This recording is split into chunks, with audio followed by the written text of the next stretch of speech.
Hi, welcome back. This is the Political Pitbull. Today we're going to be talking about several things. First and foremost, CNN's coverage of Trump's obsession with Time magazine. Is anybody else asking the question, when are they going to do a story on CNN's obsession with Donald Trump? Literally, they're like the creepy ex-girlfriend who can't let go, or the stalker who won't leave the lady alone. CNN has a problem. I think they need medical attention now, or at least a good psychiatrist, because they've gone off the deep end. How many Americans actually believe that CNN is real news anymore? I mean, the searches were what, in the ballpark of 200,000? There are millions of people, billions in the United States. So I think that's a little on the low side. If CNN was real news, there'd be a lot more searches. And besides, who cares about Time magazine or you or your opinion, CNN? Nobody. That's who. You are going down the tube. You are extinct like the dinosaurs. You're not real news, and you haven't been real news. I think people know that, and that's why they really don't give a rat's patootie what you think. Of course, Time magazine denied it, but then there's the woman who claims that Victoria's Secret fired her over her age and weight.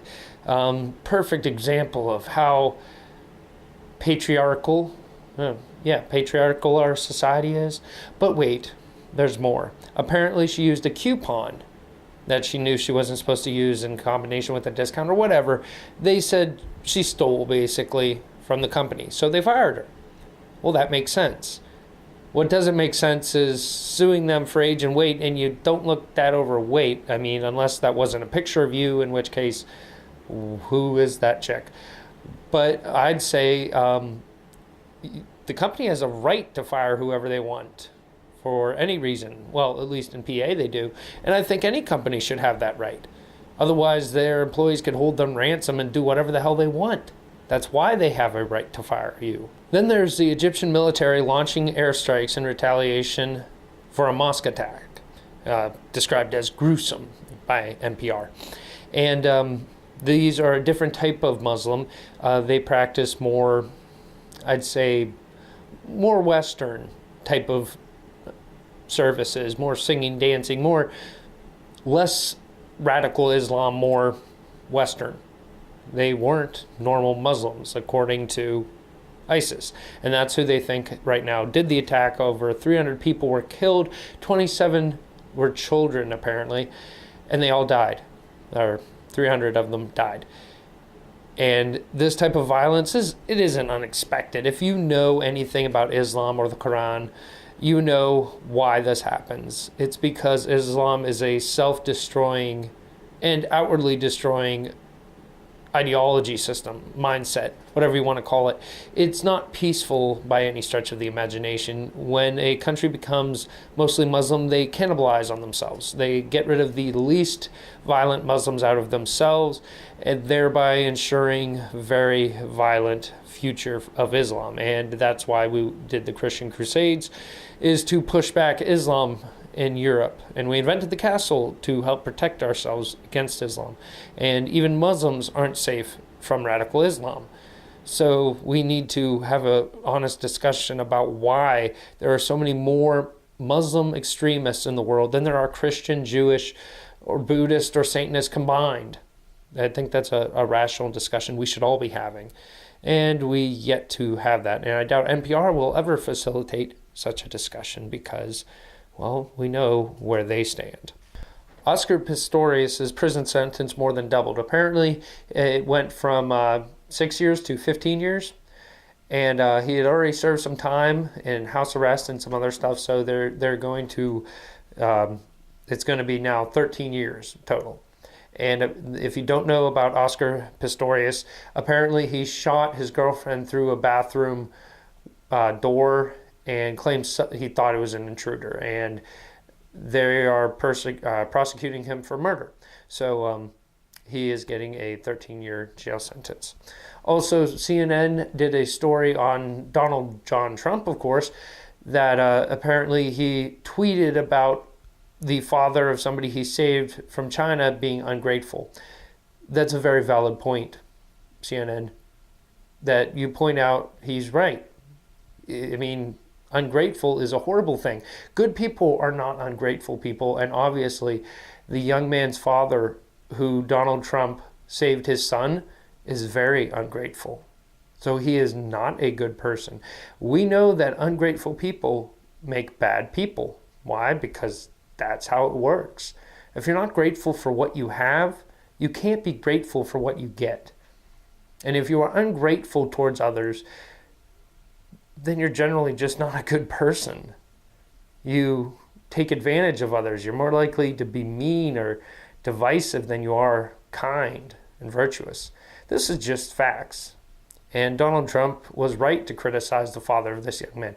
What kind of parent wouldn't be happy that their child was saved? It doesn't matter what their political opinion is. It's your flesh and blood. I think you would be grateful that Donald Trump did something for him. There are people that aren't being helped all over the world and need help, and they're in far worse situations than facing a Chinese jail sentence. We're talking about having their heads cut off because they're Christian. But then again, that's fine. The news media never covers the genocide of Christians all over the world. Still happening today, at the hands of peaceful Islam, mind you. So why don't we cover that instead of bashing Donald Trump yet again for making a true point?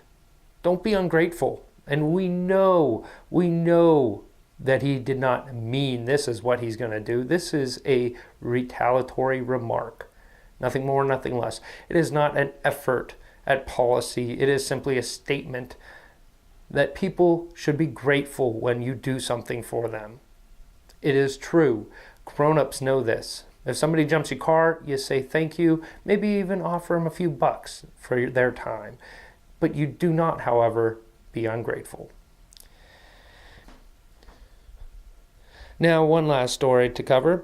Did you know that the Small Business Saturday we were celebrating recently was actually started by one of the big scary companies, American Express? That's right, ladies and gentlemen. American Express in 2010, I believe, started Small Business Saturday. Why? To help bring attention to small businesses. See, the free market can provide, solutions that the government simply can't, because we, the people, have to provide the money, the capital, the resources, the influence, the manpower. Everything we need to do is done by us when it comes to capitalism. Whereas the government, we vote somebody in and they can have power to do almost anything they want, independent of our will. This is just common sense to most people, but some people have forgotten what it means to be in support of free market economics, the very system that gave us the abundant technology and tools that we now enjoy and use today. We can say that capitalism is evil, but that's simply not true. It's a wish, a belief system. It's simply not true. It's either lies or ignorance that we believe to make this a reality in our own head. There is no truth to capitalism being evil, nor money being evil. Inanimate objects have no inherent karma of their own. It is how they're used that determine whether they are good or evil. You pick up a gun and shoot a deer and carve up the deer and save the meat and feed your family, that's a good use of a gun. If you mow down people going to a country music concert, that's a bad use of a gun. But the gun itself is still neutral in either situation. The person holding it creates the karma by way of use. Don't forget to like. Please pause the video right now and like this video. I'd really appreciate it. I'd love it if you could like this video. And can you comment below what you liked about it, what you'd like to hear more of?